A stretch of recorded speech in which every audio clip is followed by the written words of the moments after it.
Welkom dames en here, Groothond hierso. As you guys weet, I am very passionate about diere.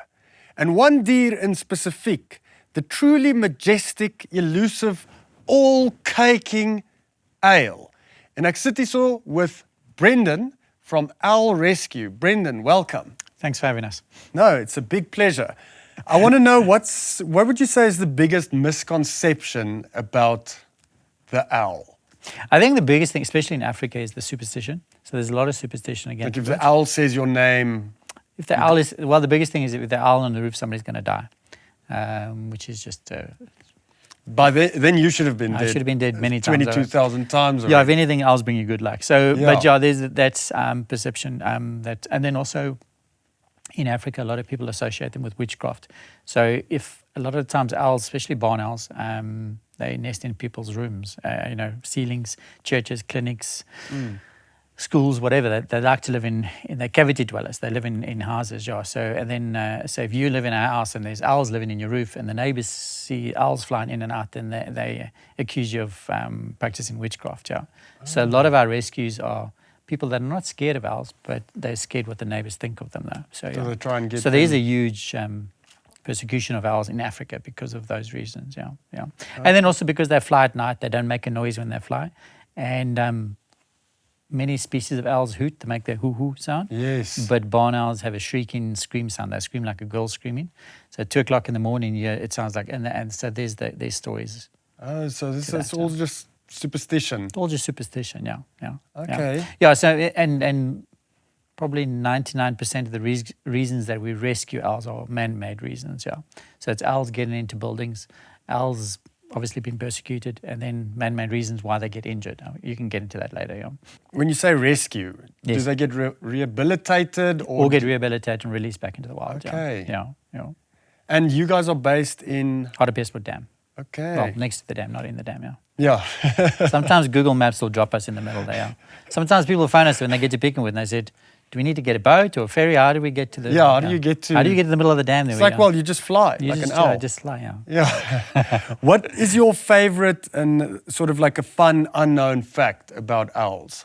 We have a sky lounge. We have dinner events. So every second Saturday night we have dinner events, and people come and have dinner. It's basically a raised bird platform, a bird hide basically. Yeah. And we do a buffet dinner, and in front of the buffet dinner we've got these feeding platforms.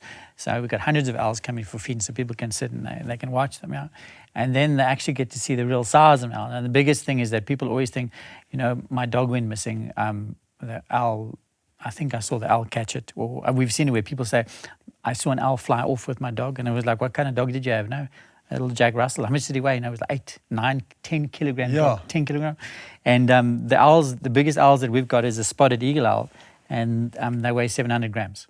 So they're not That's their weight. The biggest prey they could possibly take is maybe 200, 300 grams. Yeah. So flying off with a 9-kilogram dog not possible. is never ever going to happen. But we've had it, lots of people, I've seen it. And I'll always ask, have you got video footage? I mean, this has come up 10,000 times. If it's come up once. Have you got video or photo? No, I just missed it. And it's that story's come up, like I said, thousands of times, Yeah. And no, it's absolutely not true. No, owls would not take your cat or your dog or any of your pets. It'll take your parrot, yes. Yeah, I've even heard that where someone was like, listen, be careful, like don't let the cat out at night. Here, there's an owl No, they around. identify their prey. They know what their prey is. That's rats, mice, pigeons, birds, small birds, And the bigger owl species might prey on the smaller species, Amazing. But the ones in urban areas, no, not at all. No. And how would you describe the temperament and the nature of an owl? Interesting question. All wild owls have the exact same temperament. Really? They're exactly the same, yeah, until you tame them.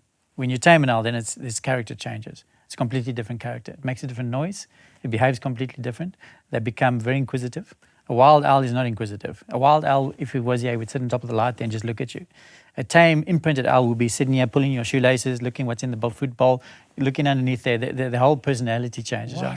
So a lot of the times when we rescue birds, people have kept them as pets, yeah? And then you get this little child, yeah. So it's that is crazy. So they're quite cute, actually. They're quite cute. The problem with that being is, I must stress, is that they imprint on humans. So if you spend too much time with them, they imprint on humans, which means they think they're human.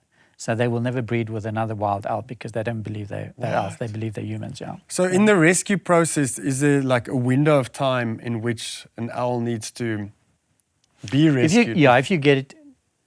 So if you get it, if you rescue an owl when he's very small, baby owl, before his eyes open, you spend a lot of time with him, he's going to imprint. He's either going to be a full imprint where he thinks he's human, or he's going to be a food imprint. And that just means he still knows he's an owl. If he spent a little bit of time with his parents, he won't be a full imprint, but he will be a food imprint. So he'll know, you're okay, you give me food, so you're a good oak. But if you spend too much time with them, like I said, from when they're babies, there will be a full imprint. You can't reverse that. Once he believes he's a human or anything, it doesn't have to be human. It can be an object as well. We've got an owl living at the sanctuary that thinks he's a shoe. Really? He believes he's a shoe. How did you figure out that the owl thinks he's a shoe? Well, we realized what happened. A lady kept him as a pet for a year when he was a baby, and she kept him in a very low box, a long, sort of it was like a carrier that she made out of wood, and it just had a bit of welded mesh on the front. And all he ever saw were these feet walking, and then she would drop the food in the little chute, the little pipe chute. So she would drop the food, the day-old chickens in there. So he never saw her face. He just saw feet and food. And she did this from when he was little. So that's all he thinks he's a shoe now, because that's what he associates with. So when we rescued him, he was on my boot all the time. He was like jumping. He was like, this is my mate now. Yeah. So unfortunately, I mean, it looks funny, but so he's always got a boot. We leave a boot. When he's wild, he's on the sanctuary. When I say he's wild, he's free to fly wherever he wants. Although he's tame though, you know what I'm saying? So he's a free wildlife, but he's a tame bird. They are. Who believes he's a boot or a shoe. He will never mate with another wild owl. Yeah. That is absolutely fascinating. So that's why I said they can imprint on an object or a person. Yeah.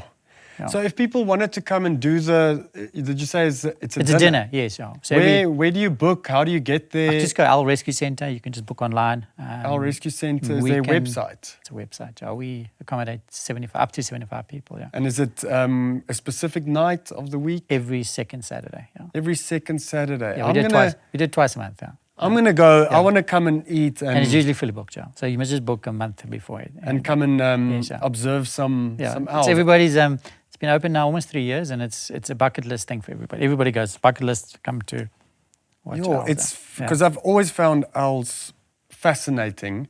So to be able to see them... It's amazing how many people find owls fascinating. And it's amazing how many people collect these little owl ornaments. Yeah. Hundreds of people collect those little owl ornaments. They always donate them to us afterwards. So would you say owls are mysterious or not really? Because to you, they surely To me, it's just like any other bird, you know. It's just a nocturnal bird, yeah. And the reason they're nocturnal is because predominantly of them prey on mice and rats. And because their prey is nocturnal, they've obviously adapted to flying at night, yeah. So, but no, they're not... That's amazing. Yeah. Learning about Eile. Yeah, you can go back to them being wise at the beginning. Yeah, like they're not wise, but they're still cool birds. They're cool birds. Maybe not wise, but not cool. Not so wise. It's like an elephant also doesn't really remember very well, or does it? No, they remember very well. Okay, so that is true. That is true. And owls don't remember very well, but there are certain species that remember exceptionally well. I mean, a black eagle, I'll give you an example. That same falconer that I was talking to you about, the owl, he used to do bird shows at Rotanga Junction in Cape Town. I'm going back 20 years ago. He had a black eagle. I think it's a boy. I think he was about 6-7 years at the time. It was a non-releasable. So there was something up with the wing. It couldn't be... With black eagles, they've got to be 100% before you release. And he got this bird in. And it's not an imprinted bird, but it's a food imprint and completely tame. Yeah, so you got this big 7-kilogram eagle with these big claws, and he could kill you if you wanted to, and he would sit there and he was fine.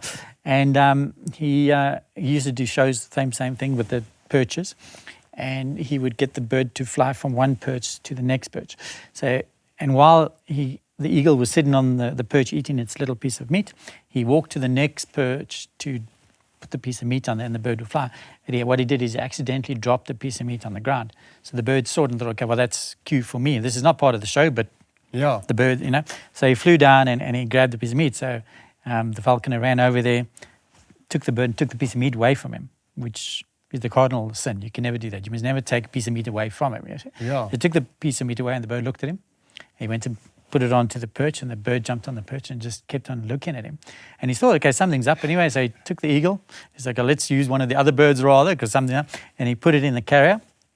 Next day he tried to do the bird show and the bird wanted to kill him. And it was like, he couldn't use that bird. And he tried for months to try and use that bird. And it was like, you took that piece of meat from it. Yeah, anyway, you're now an enemy. So he went to a local rehab center and he stayed there for 16 years. I think it was 16 years, yeah.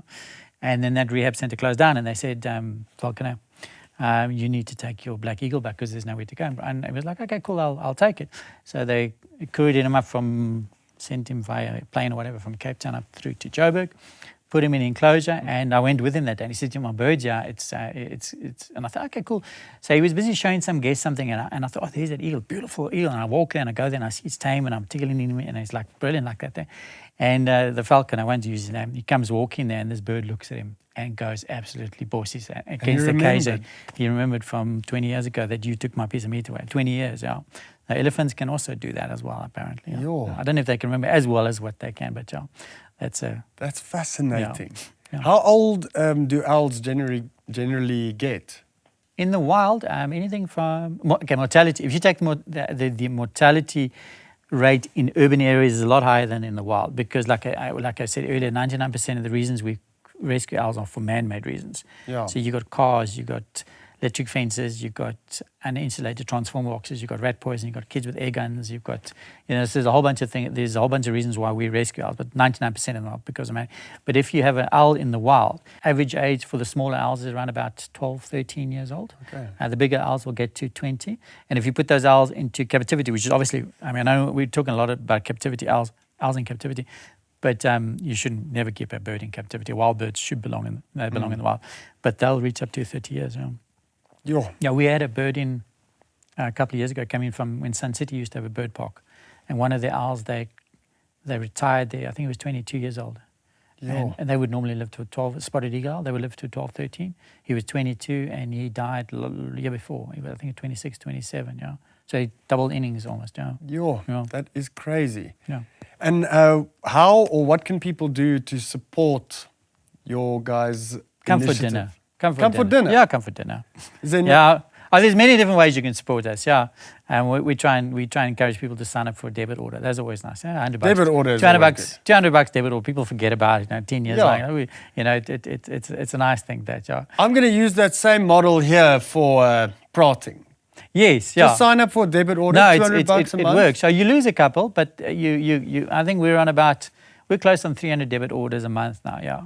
Which is, our target is 1,000 because when you get to 1,000, that's your overhead's completely covered, yeah. Then you can... Yeah. But yeah, some people sign up for $50, some people sign up for $500, yeah. We've got a company that signed up for 5,000 Rand, yeah. Amazing. Can I mention the company? Yeah. Casio watches. Can you believe it? Casio watches? Casio watches, yeah. Look at that. I love Casio watches. That's what I'm saying. When you phoned me about this, it was like Casio watches. It's a company. Well, I think we got a Wimpy that signed up for $700 as well. Yo. But the Casio watches found $700, over $5,000 a month. Well, respect to Casio watches. Yeah, it's nice. I think Groothond is also going to do a smaller, maybe 42 Rand a month. Yeah, it doesn't. Yeah, the lower. Yeah, don't go high because we don't have a minimum or a maximum. We leave it up to. But yeah, if you're going low, people really don't forget it. When I forget about it, they just go, $50 now. Yeah. So then it's a numbers game, and it pays for, we do, like I said, we do about 2,100 rescues a year. Yo. The average cost of a rescue is about $1,200. The average cost, yeah. Yo. Yeah, because you have to feed them, rehabilitate them. The biggest thing is the transport because we cover in such a huge area, yeah. So some of our rescues are 1,000 k's away, yeah. Yo. So, well, I think you guys are doing amazing work. Thank you. We are definitely going to come for dinner. Me and it sounds like the perfect date night. It is, yeah. No, we've had so many people propose. Really? Yeah, we had a guy propose to his girlfriend, and then she said no. And then 6 months later, he came back with another girlfriend and proposed to her, and she said yes. Funny that he was like, I'm going to try the same thing. I will have these I will have somebody. Yeah, she said no. It was. Yeah. And did they finish their food or did they just Fortunately, he did it after dinner, and we were all. When somebody says, "Listen, I'm going to propose," so and everyone's like, kind of like keep quiet, don't let it slip, And then he went up to the higher parts of the tower there, and he went up there, and when they came back, because a lot of people do this, and then I always check. I want to see the ring, Yeah. And she came down, and no ring. There was no ring, and he just looked at me, and then obviously that's very awkward. And then 6 months later, he came back with somebody else. Just 6 months, not bad. Yeah, 6 months. Quite a steamer. And he was like, I will have these owls witness my proposal. He was like, it has to happen. Yeah, here. I think the venue, the scenery, the whole setup, I think it's hard for the ladies to say no, but she did that. I'm definitely going to book. I want to come at some point in the next month or two, have some dinner, look at the majestic owls, and maybe even do a donation to Owl Rescue, because I think you guys are doing an amazing, amazing job. Thank you, man. Yeah, and thanks for being on the show, Brendan from Owl Rescue Centre. Owl Rescue Centre. Yeah. In Hartbeespoort, not in the dam. Not in the dam. Close to the dam. Lekker.